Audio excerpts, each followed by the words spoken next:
while we're on the subject of levies, a recent issue that's come up is the repatriation of Scottish levies. With so many stock being brought down here to England for slaughter, the Scottish producers are complaining they're losing about 1.4 million a year in levies coming to HDB rather than staying with their own Quality Meat Scotland. Yes. What's the particular stance of BPEX on that? Well, that 1.4 million that they claim to lose, it covers all three species, of course. So that's I can only really speak for what's happening within the pig sector.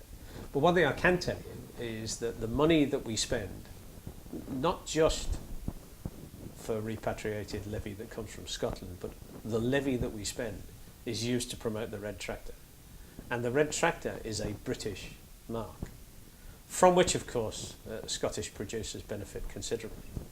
They sell in a market in Great Britain that operates at a premium, and that premium has been helped, I wouldn't say caused, but certainly helped by the activity that BPEX has participated in.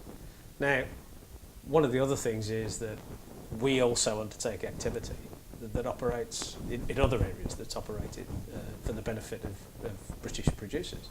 Take, for example, access to the Chinese export market, which BPEX started along with DEFRA and UKTI back in 2004.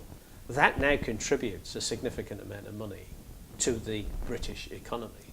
And I can tell you that Scottish producers paid nothing towards that. That came out of English levy payers' money. We did a calculation here with my colleagues in EBLIX, and we looked at what we saw as the benefit to Scottish producers from being part of that British activity rather than just the other way around. And we reckon they've gained about £7 million, just over £7 million in benefit of levy spend across those species. So we don't think it's a particularly bad deal. Now, I have some sympathy with Quality Meat Scotland because of late, and particularly since Hall's closed in Broxburn, they've lost revenue, and they have to adjust to that. And I understand that. You know, running an organisation like this, you know, one's bound to, and they have some difficulties within that because of losing that kind of revenue.